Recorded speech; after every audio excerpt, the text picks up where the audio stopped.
Saya Dr. Ros. Pernah tak anda tengok cermin dan tertanya-tanya, kenapa muka saya nampak lain sekarang? Kenapa rasa macam semuanya jatuh?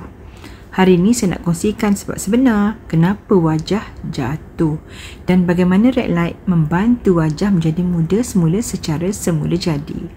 Kejatuhan wajah berlaku pada pipi, kawasan smile line, kawasan bawah mulut, kawasan mata, dinamakan eye bag, dan kedutan pada dahi. Ini membuatkan wajah jatuh ke bawah.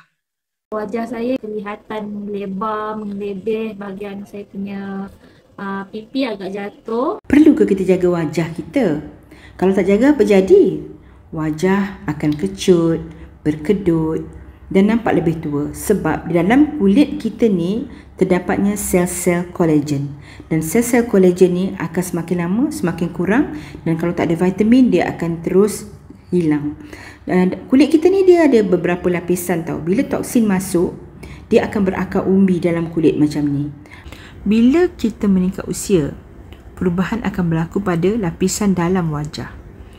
Yang pertama, pada tulang. Tulang muka kita perlahan-lahan mengecut.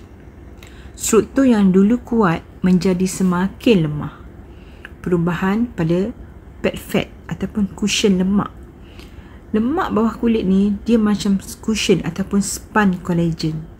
Tapi dengan masa penuaan dia mengecut, dia meninggalkan kawasan yang kosong, membuatkan wajah jadi berlekut dan ke dalam. Ia boleh juga membesar atau menonjol, membentuk eye bag ataupun jol. Atau dia berganjak keluar dari tempat asal, mengembang dan mengubah bentuk wajah. Selain daripada itu, kulit juga akan kehilangan kolagen. Kulit jadi nipis, longgar dan hilang keanjalan. Jadi gabungan semua ni membuat wajah nampak jatuh, pipi menjadi kendur, garis senyum dalam, kelopak mata berat dan wajah nampak letih. Jadi bagaimanakah kaedah red light membantu? Inilah bahagian yang paling menarik. Red light ni dia bukan sekadar sinar cahaya. Ia sebenarnya berkomunikasi dengan sel kita. Red light menembusi hingga ke dalam ke mitokondria, pusat tenaga sel. Di sini ia merangsang sel kulit dan lemak untuk membaiki dirinya. Ia juga merangsang kolagen dan elastin, menjadikan kulit tegang, kuat dan anjal. Ia membantu membentuk semula pad lemak, mengecilkan bahagian yang besar, seimbangkan bahagian yang mengecut. Selain daripada itu, dia meningkatkan peredaran darah dan oksigen, menjadikan kulit segar, bersinar dan hidup.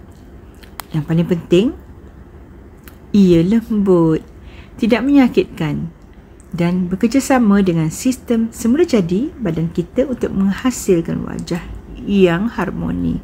Jadi ingat tahu, penuaan wajah bukan sekadar tentang kedut. Ia bermula daripada struktur dalaman, tulang, lemak dan kulit. Dan red light bekerja di semua peringkat ni mengembalikan keseimbangan, ketegangan seri wajah yang muda.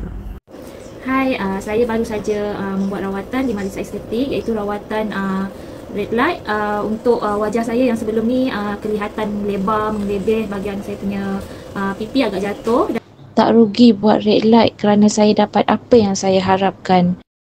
Wajah kembali muda tanpa eye bag dan kedutan. Lepas buat terus nampak ia memang menakjubkan.